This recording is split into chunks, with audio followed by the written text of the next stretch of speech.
Hello conscious beings, how you're all doing? My name is Aigeram and today I'm gonna watch a talk given by Swami Sarvapriyananda called Who Am I? So let's dive into it together. Good evening, and I'm back again, this time with a very different subject.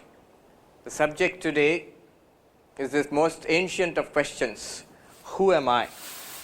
And we will investigate this subject, this question, in the light of the Upanishads this evening and tomorrow again at the same time.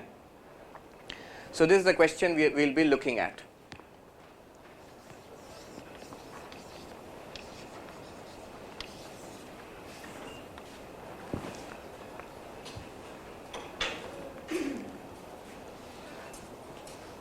Vedanta is basically the teachings of the Upanishads. Vedanta nama Upanishad pramanam. The definition of Vedanta is the philosophy based on the teachings of the Upanishads is Vedanta. I think most of you are familiar to some extent with Vedanta and the Upanishads. The Upanishads present the highest philosophical teachings of the Vedas. They are among the most ancient texts known to mankind. I just feel a little sad right now because all of these teachings have become just a religion in people's minds, and instead of exploring all of this knowledge, people refuse to even open these books, I think, because they think, oh, it's just Hindu religion, that's it. You know, I don't know, just the state of human beings nowadays, how a lot of people are just believe in something like fanatics and refuse to explore anything else. It's just sad. But anyways. There is a long list of Upanishads. In fact, in one of the Upanishads called Muktika Upanishad, we find a list of 108 Upanishads. But among all of these Upanishads, there are some 10 or 11 major, within quotes, major Upanishads. Major, why major? Because Adi Shankaracharya, some 1200 or 1300 years ago, chose these Upanishads to write his commentaries, Bhashyam, on these Upanishads. And these Upanishads basically have become the central texts of Vedanta. So the Vedanta movement you see all over the world, these Upanishads have become the source texts. Shankaracharya interpreted these Upanishads in a non-dualistic fashion, so his teaching is called Advaita Vedanta. That is the context in which we will be discussing all this today. Among all the Upanishads, especially among these major Upanishads, there is one Upanishad which is regarded, which is the smallest of all the Upanishads and also regarded as the toughest, and that is called the Mandukya Upanishad. There is a saying that Mumukshunam Vimuktaye Mandukyam Ekameva Alam. For the liberation of those who want spiritual enlightenment, mumukshu, those who want mukti, for them, the Mandukya Upanishad alone is sufficient. So if you read this Upanishad and you are lucky enough to understand what it means and realize what it means as a living reality in your own life, you are free. You don't need anything else. So for liberation, the Mandukya itself is sufficient for those who want liberation, for those who want moksha or spiritual enlightenment. It is the smallest Upanishad. The only 12 mantras are there in this Upanishad. How does he know all of that, like, just in his mind? I wonder how many times Swami Sarvapriyananda read the Upanishads so that he remembers now everything. Wow. It is found in the Atharva Veda. You all know that there are 4 Vedas, Rig Veda, Yajur Veda, Sama Veda and Atharva Veda. In the Atharva Veda, you find this Upanishad. Among other Upanishads, you find this Mandukya Upanishad. Only 12 mantras. So it's like a small chili which is very hot. Sometimes in Bengali they say dhani lanka. A small chili which is very hot. In this Mandukya Upanishad, the most important mantra, the central mantra, central text is what you have in your hands now, the handout. The 7th mantra. The 7th mantra of the Mandukya Upanishad. This is in fact the core mantra of the entire Upanishad, of these 12 mantras.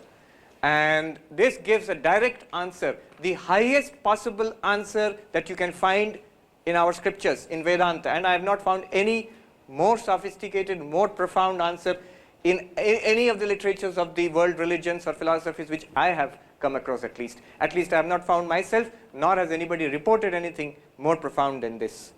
So when I was given an opportunity to talk to you, I decided, what the heck, let me go for the toughest text.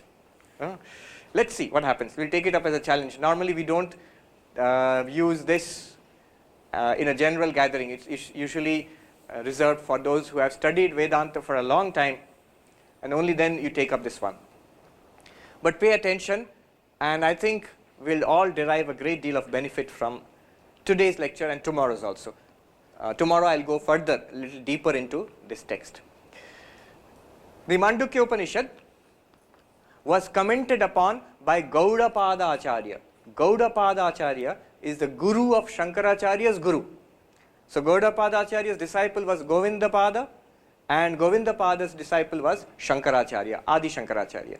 So in Uttarakhand, in Himalayas, they say guru or dada guru, grandfather, like that, grand guru.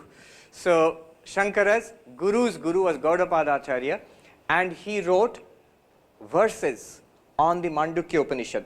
These verses are called mandukya karika.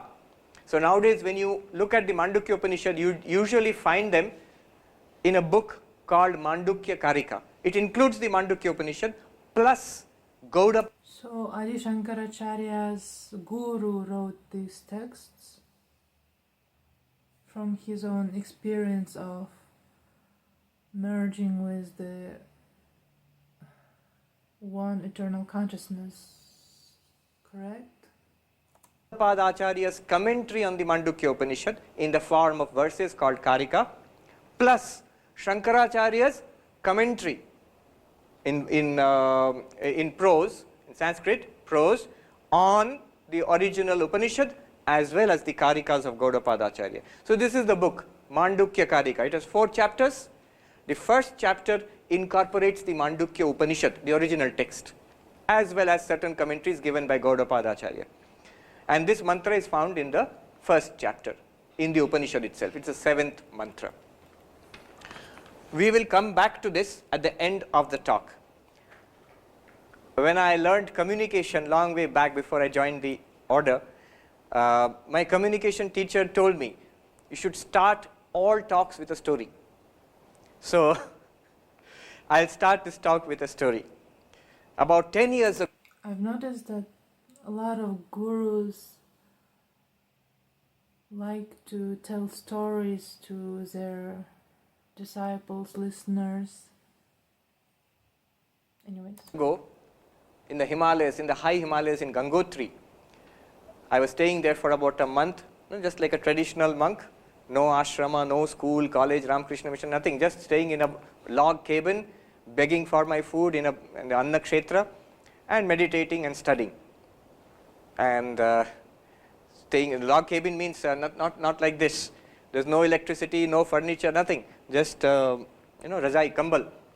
On the ground there's a blanket, and 2 or 3 blankets you can put on yourself. And so dark in there at this time because you cannot go out. It's very cold and dark outside.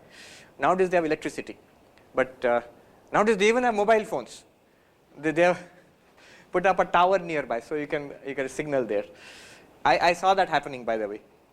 Anyhow, at that time it was so dark. At this time in the cabin it would be so dark that if I wave my eyes to wave my hands before my eyes, and I could not make out whether my eyes are open or closed. You cannot see anything.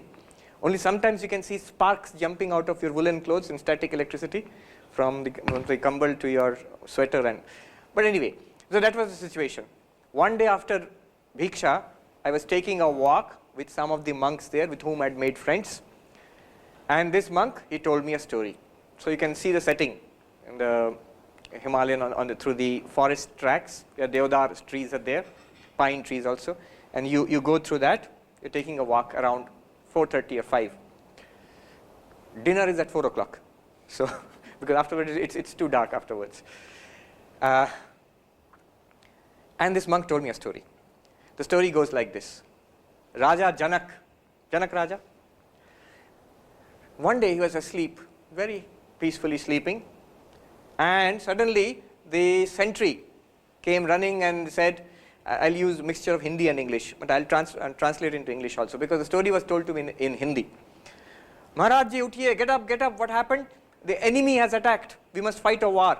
So Janak Raja immediately got up, summoned his generals and his soldiers, and he went off to battle, put on his armor and sword and everything, took his sword and everything, and went off to battle. And there was a fierce battle in which Janak Raja was defeated. He was wounded, he was captured by the enemy, dragged before the enemy king, and the enemy king said, Tumhara rajya ab hamara rajya hai. I have captured your kingdom. Now I will not kill you because you are a king, I will exile you. You get out of this kingdom, it's mine now. What could poor Janak Raja do? He was tired and exhausted and bleeding and depressed. Somehow he started walking, and people in what was his own capital earlier, they refused to give him water or food because they were afraid. They said, the new king is very cruel. If they know we have helped you, he will punish us. After walking for 2 days, he came to the border of his kingdom. Then he crossed the border to the next kingdom, and he found food was being served to poor people, beggars. So there was a long line, and I think they were serving rice or khichdi or something, and a big handa was there. So he joined that line, and as he advanced in the queue, when he came up to the place where it was being served, at that time it was finished, no more food. And he could not take it anymore, he was feeling terribly depressed and tired and exhausted and in pain. And that person who was giving food, he said, just this starch, which is lying at the bottom of the handa, that is there, I'll give it to you if you want it. He said, okay, give me that. And he gave him a bowl, filled that starch in there, and gave it to him. Before he could lift it, trembling to his lips, a kite, cheel, was circling up there. It dived and hit that bowl, knocked it out of his hands, and that bowl went rolling in the dust, and whatever was there was spilled in the dust, and Janak Raja could not take it anymore. He was so overcome with misery and sadness, he fell down on the ground. Ha ha kar karte hue, as he said. The sadhu, ha ha kar karte hue. Ha ha kar in Sanskrit, ha kar, Hindi ha kar, not English ha ha. So it means just the opposite. And when he was crying, alas, suddenly he heard a voice, Maharaj ji, kya hua? What happened? Sir? And he woke up, his chest pounding, covered in sweat, sitting on the bed. And the sentry has come, Maharaj, you shouted. What happened? So it was a dream. The whole thing was a dream, a nightmare. Nothing has happened. But because Janak Raja was very, he had a very analytical mind. So he looked up and he said, Wo sach ya ye sach? Is that true or is this true? Is that dream true or is this waking world, is it true?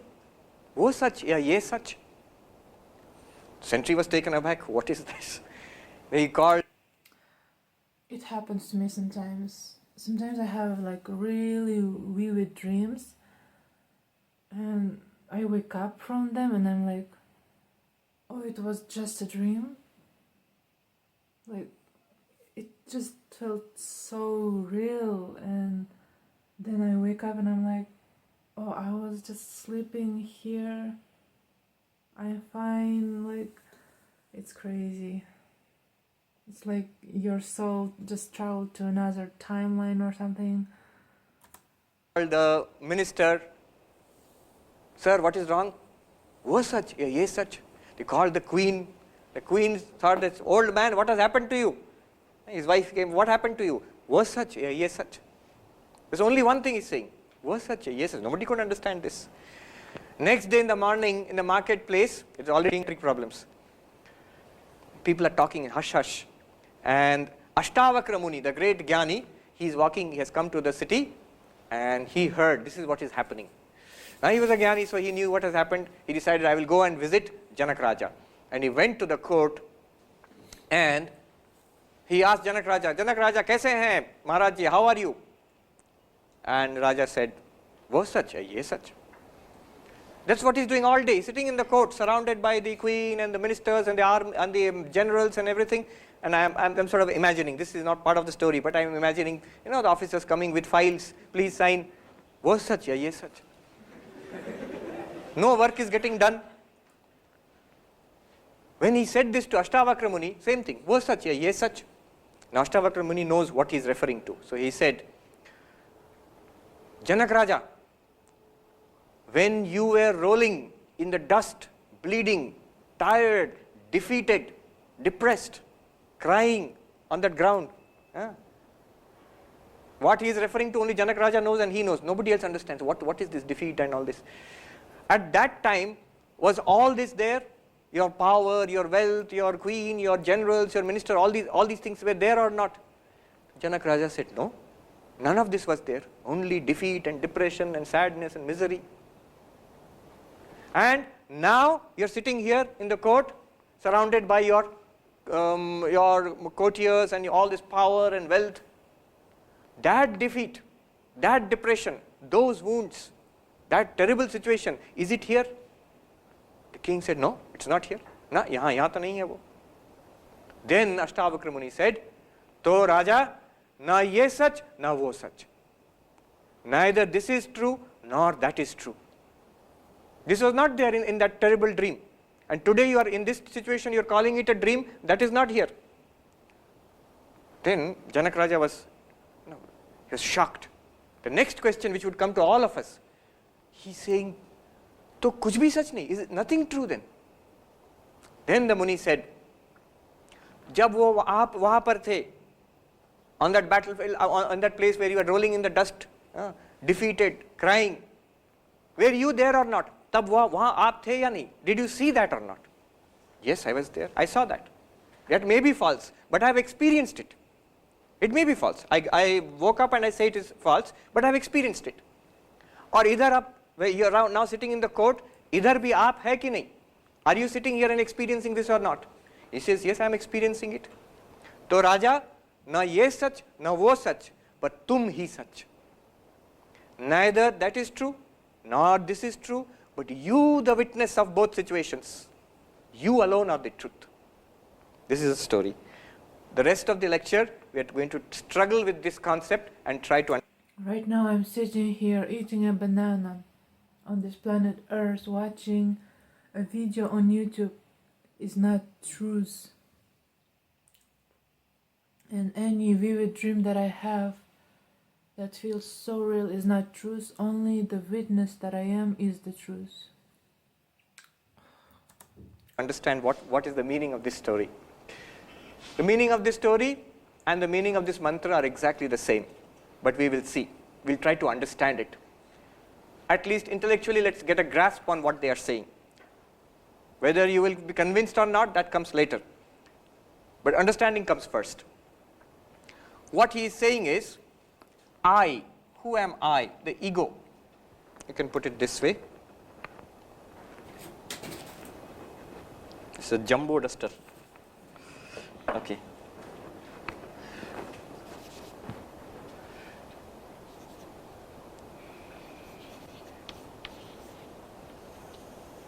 You can call it the knower also.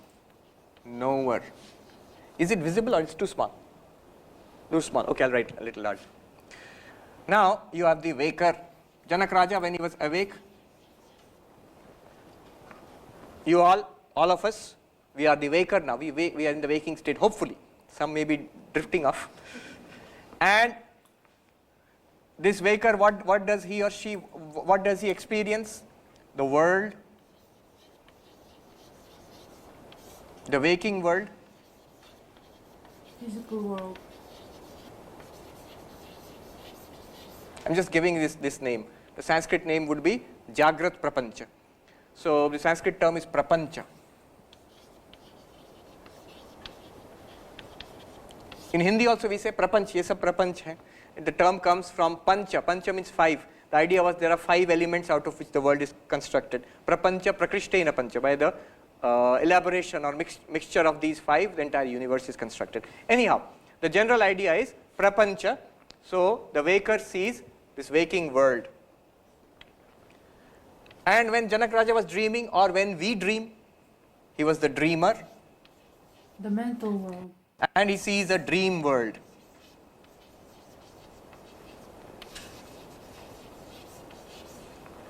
And there is another state which we all go through, where we are neither awake nor dreaming, absolutely in deep sleep. No dreams are there.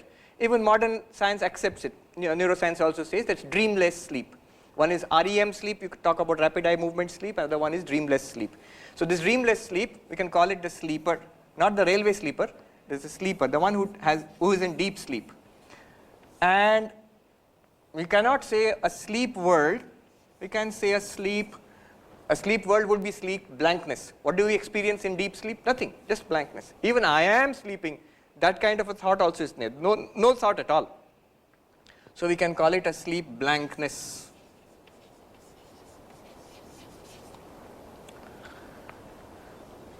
What this Upanishad tells you is that you are not the waker, you are not the dreamer, you are not the sleeper. What you are, the real you, is the fourth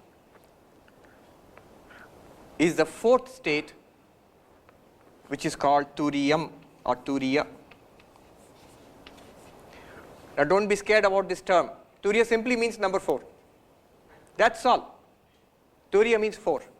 Chaturtham. The mantra here does not use the word Turiyam. That word was introduced later by Gaudapada Acharya in his commentaries. But the word mantra uses the word, if you will notice, Chaturtham, 4th. And Turiya. This is all that the mantra is trying to tell you. All that Ashtavakra Muni was trying to tell Janak Raja. That what you saw, the defeated Janak Raja, in the world where he was defeated, he was expelled from his kingdom, he was suffering in the neighborhood kingdom and lying on the ground, and all the circumstances of that world, the dream world, and he who was dreaming there, both are not real. But there is a 4th one who was watching that.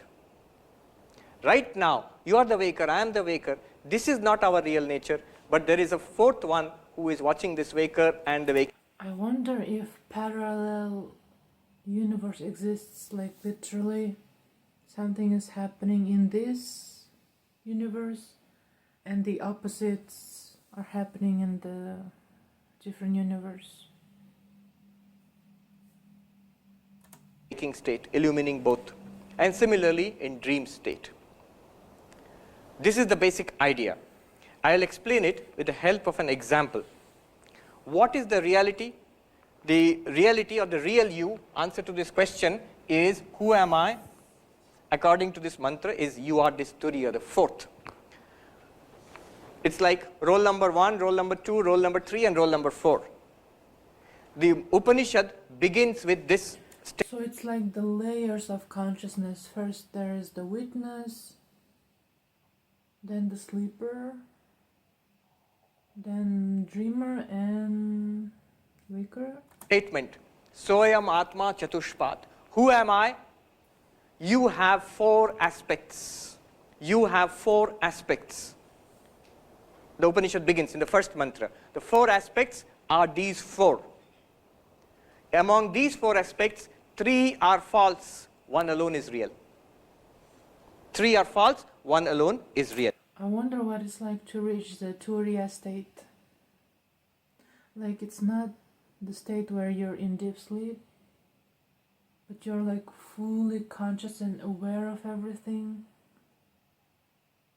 But you don't feel pain there, right? Like physical pain. Or you feel everything. I wonder how it works. Now the interesting thing is, the Upanishad says this is real, this is who you are, the answer to the question, who am I? But we are not aware of anything like this. If you talk about the waker and the waking world, we are aware of that. This is what we know. what we are right now experiencing. You are the waker, Mr. or Mrs. so-and-so, or Miss so-and-so, or Swami so-and-so, experiencing this classroom. This is the waker experiencing a waking world. This is what this is. And when tonight I'll go and sleep and dream, I have certain experiences. I will be in that dream also. Then I am the dreamer. I am experiencing a dream world. And when I go into deep sleep, blankness, nothing, absolute blankness. There you can call it the sleeper and experiencing a sleep blankness. Remember, the sleeper, for example, in the sleep world, there is no external world, no physical body, no mind, nothing, just blankness. That is from a subjective point of view. Be careful, this is your own experience. This is not an objective experience. For example, I remember once one Swami was talking about it, and he's saying in the deep sleep, which is called the sushupti, in deep sleep, there is no experience of the world, there is no body, no mind, only a blankness. Then somebody in the audience asked, what do you mean there is no body and mind? In the mosquito net, under that we can see the fellow is sleeping, 80 or 90 kilos, nicely snoring. How come there is no body, you are saying? From objectively from your point of view, but you look at it from the person's point of view, who is asking this question, who am I? From his own experience, your own experience, in the deep sleep, daily we experience this, that no experience of world, no experience of body, no experience of mind also. Even the thought, I am sleeping, that's not there. If you say I am sleeping, then you are not sleeping. So right now, this consciousness in Turiya state, when we're in the physical body, it's like captured in a bubble, like Sadhguruji explained. So we have boundaries of who we think we are. And if we pop this bubble, there's no more boundaries, only consciousness. And it's not deep sleep. So that state we all experience. And apart from it, they talk about a Turiya, or Turiyam, whichever. The fourth. How ought we to understand this? These three we can understand, but this one is not very clear. What is this one? Let's look at it this way. Suppose we have an ornament made, say, a bracelet or a bangle,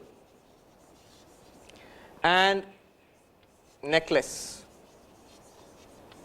and a ring. Somebody tells you, these are all golden ornaments.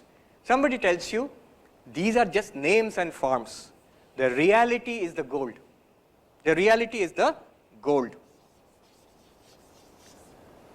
It's a golden bangle, golden necklace, or golden ring, but the reality is not the bangle, necklace, or ring. The real substance is gold.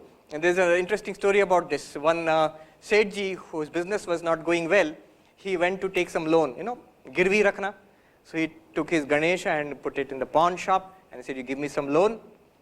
And the jeweler, he weighed it and he said, Ganesh ji ka kya rate doge?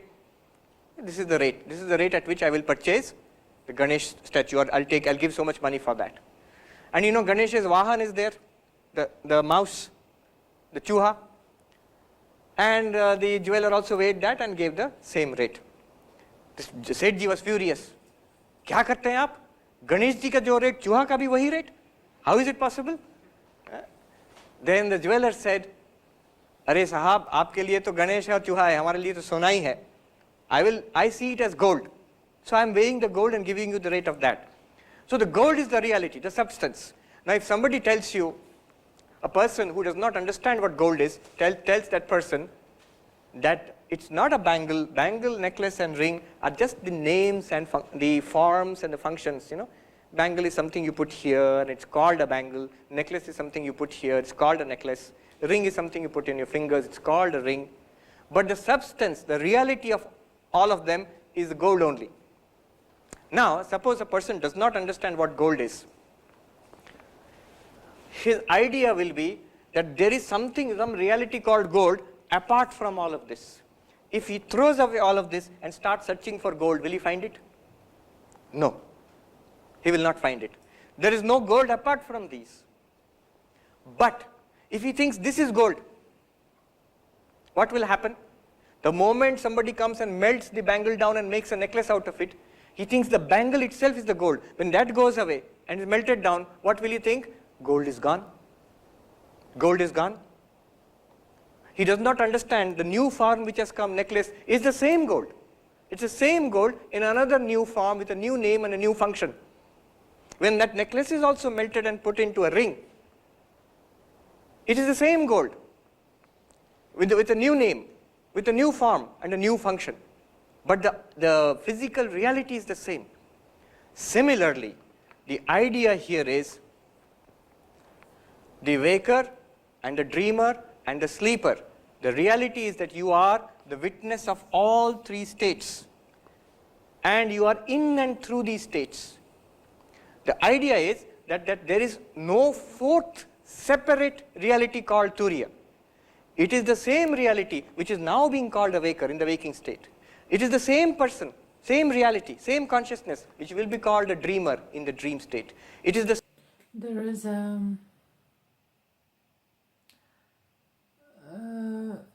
quote from Rumi. Rumi was a poet, spiritual being, and I remember reading it on Instagram where he said, consciousness sleeps in minerals, wakes up in animals, becomes conscious in humans. So this is what it's like. The same reality which will be called the sleeper in the sleep state. What is the difference between these states?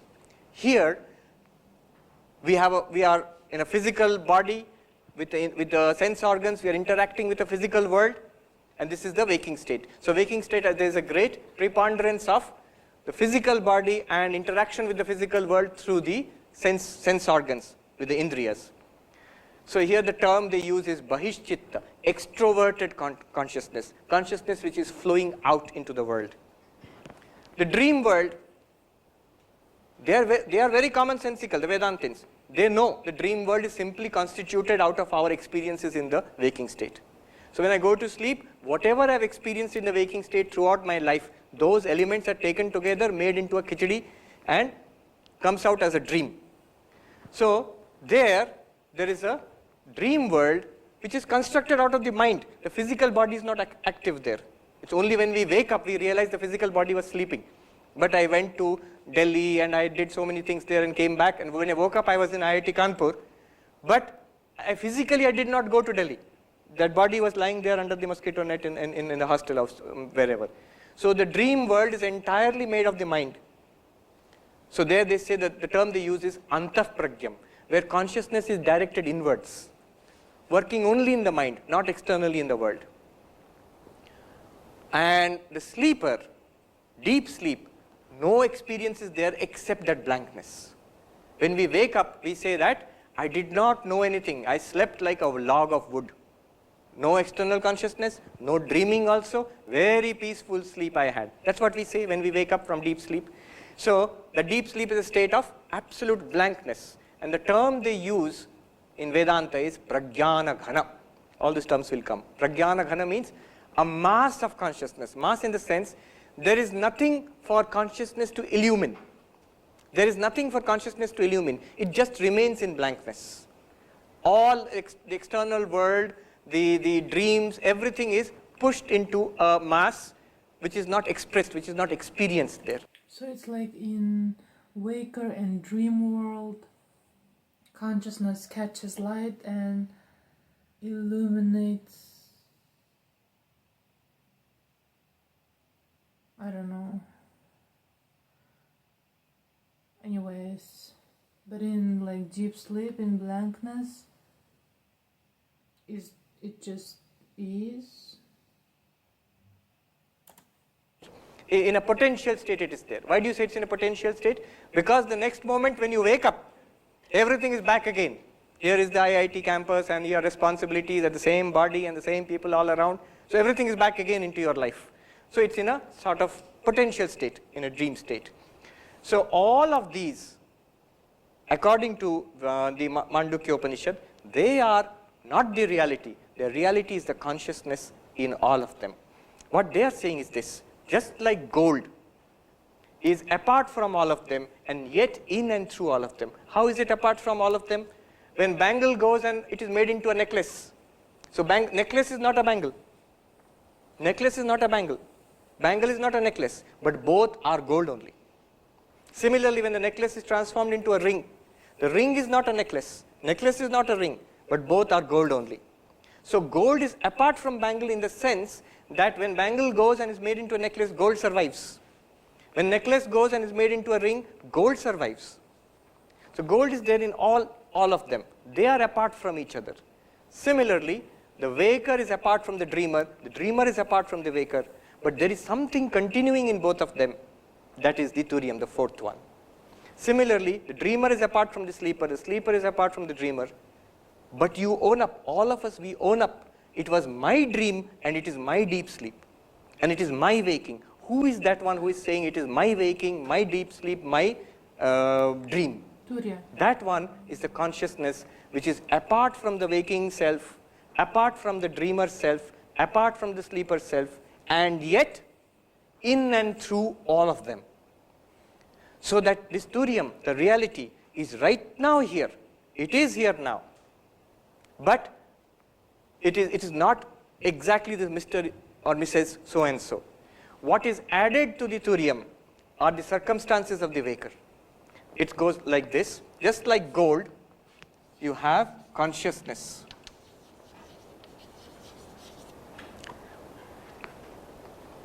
Just see, you are aware of this class now.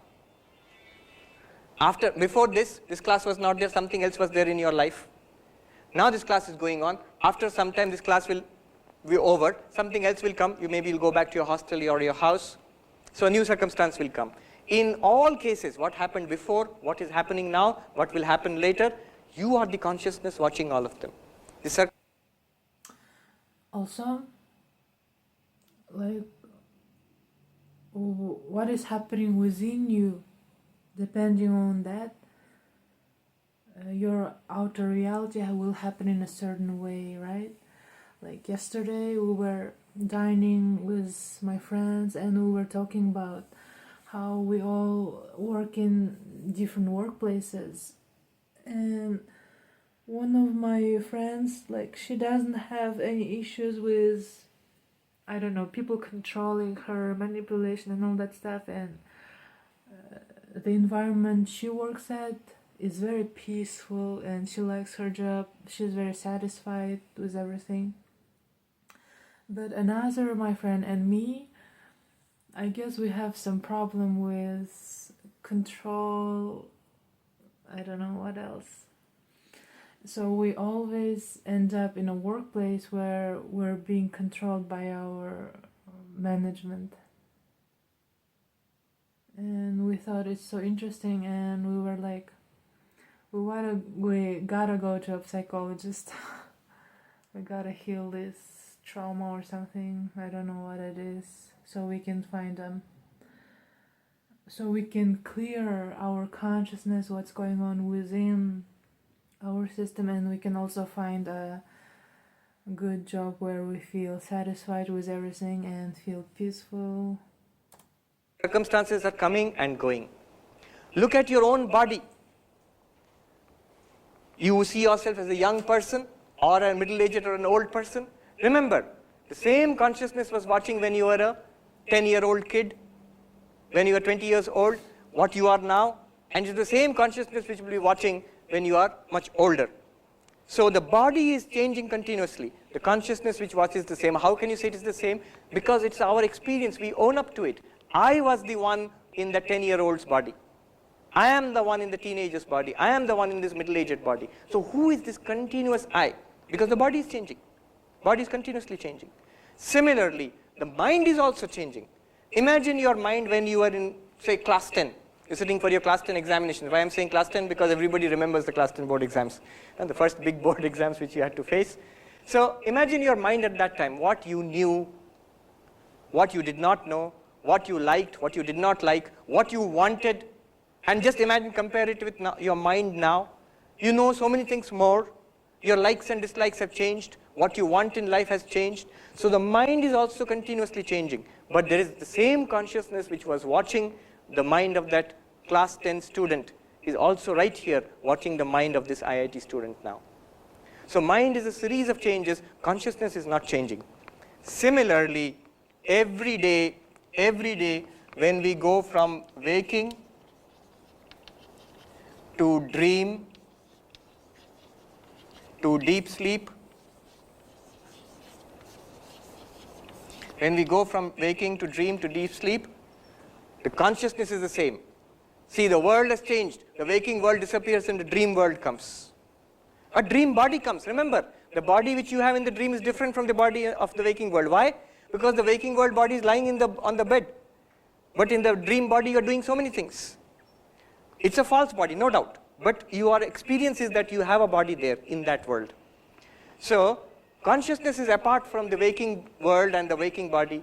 Consciousness is apart from the dream world and the dream body. And consciousness is apart from the deep sleep blankness. It is in and through all of them. The states are coming and going, and the ego associated with each state is coming and going, but the consciousness is illumining all of them. The correct way to show this diagram would be the fourth one is not here, but the fourth one is here, Turiyam or Turiya.